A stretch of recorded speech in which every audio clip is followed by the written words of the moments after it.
The following program is the work of broadcast students from the British Columbia Institute of Technology. BCIT Magazine features news stories from around the Lower Mainland over the past week. Responsibility for the content of the show rests completely with the students and their BCIT instructors.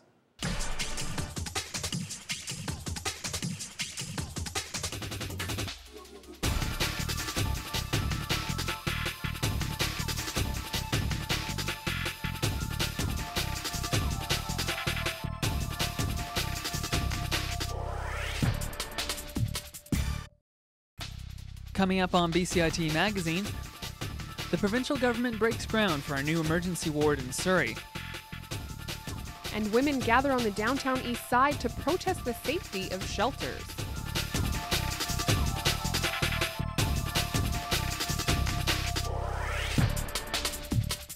Hi, and welcome to BCIT Magazine. I'm Keenan Kipp. And I'm Jonathan Horst. With Christy Clark recently sworn in as the new premier, it didn't take her long to start announcing goodwill projects.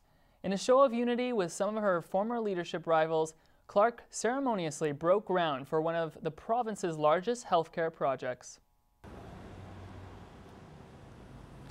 Earlier this week, Premier Christy Clark was at Surrey Memorial Hospital to officially break ground on a new hospital expansion. And I said we wanted to put families first.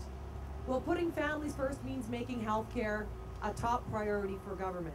And today we are showing that to the Fraser Valley with the largest single investment in healthcare that has been made ever in the history of British Columbia.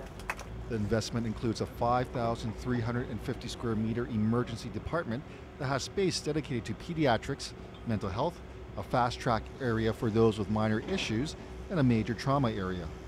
After the speeches, Clark was joined by Mike Young, Kevin Falcon, and Surrey MLAs to officially break ground on the project. The emergency department will open in 2013, and there will also be a tower that adds 151 beds to the hospital, and that opens in 2014.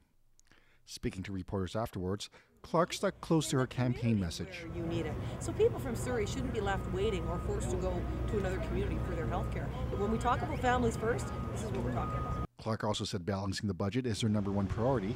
When it came to when a provincial election might be called, she said a date hasn't been decided yet. I'm Gene Law in Surrey for BCIT Magazine. Now Jean joins us. So Jean, healthcare funding is always a hot-button issue. How much is this hospital expansion going to cost, and why was Surrey chosen over, say, Royal Columbian Hospital? The hospital expansion will cost $512 million. It will expand the emergency department by 5 times. Also, there will be 1/3 more beds at the hospital after the expansion is built. Surrey Memorial Hospital was chosen because Surrey is one of BC's fastest growing municipalities. So they're building for current needs and also anticipating future needs.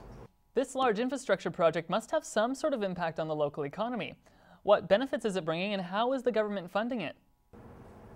Over 3,200 construction jobs will be created over the course of this expansion, and that includes renovations to the current hospital. The new expansion will be built to LEED Gold standards, which means it's built to pretty strict environmental standards.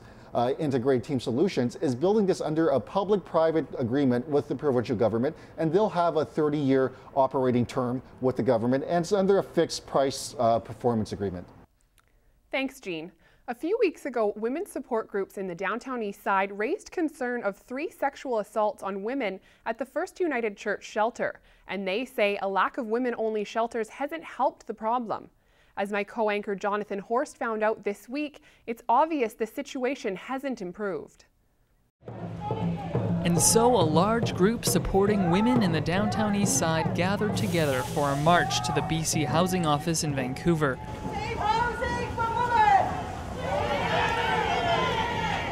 Kate Gibson from the Wish Drop-In Center says that it's hard for a woman to find a safe shelter to stay in. They're full.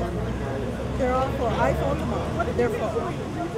So we need to make a change here, and we need to take it now. You can't have the choice being someplace where a woman could be sexually assaulted and being out on the street all night. That's not a good choice. They're calling for a 24-hour women's-only shelter in the Downtown Eastside, 100 new units of housing for women and children, and clear provincial standards for women's safety in co-ed shelters. Well, so far BC Housing has been quite quiet, and Alice Kendall has had some discussions with them.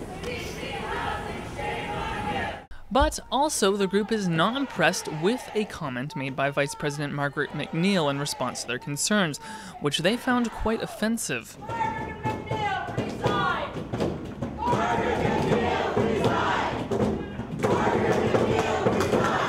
According to a release, 2 additional sexual assaults have been reported to have occurred in another shelter, the Lookout. It's a problem that has just recently seen the light of day, and unfortunately, it's not getting any better. Jonathan Horst in Vancouver for BCIT Magazine.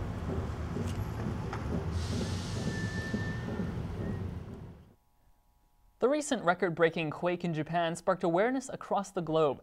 At a forum at UBC, reporter Natalie Langston found out what you need to keep in mind when disaster strikes. In light of the recent disaster in Japan, a forum took place at UBC to discuss Japan's triple disaster. I think everybody's stunned and shocked by the events in Japan over the last week. And we've got to start thinking more deeply about what's going on and figuring out how to respond. I think most of us feel that it's not just something that happened in Japan, but something that happens to us too. We live on fault lines. We are vulnerable, and when even the most well-organized society in the world suffers at this level because of an earthquake and a tsunami, I think it makes all of us feel very vulnerable. In the North Shore, Emergency Planning Officer Renata Elias feels the most important way to be earthquake ready is having an established plan. Okay, well, first of all, really what I want to say is for the general public to be prepared. In a catastrophic disaster, of which we are seeing right now in Japan, it is really up to the individuals to have a plan in place. These are the type of pamphlets we do have here at the North Shore Emergency Management Office. You can come in and pick up these pamphlets, but these pamphlets are also online on our website, as well as so many other resources. Also, we have a social media sites, which we're on Facebook and Twitter.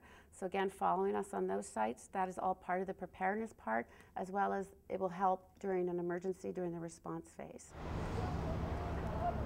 You may recognize these signs throughout roadways around the Lower Mainland. In the event of an emergency like an earthquake, these lanes need to be kept clear for emergency response teams. Just one more thing to keep in mind when planning for disaster situations. Natalie Langston in the North Shore for BCIT Magazine. Coming up after the break, we tell you about a walk to raise funds for the cleanup in Japan. And the downtown streets get a little more Irish.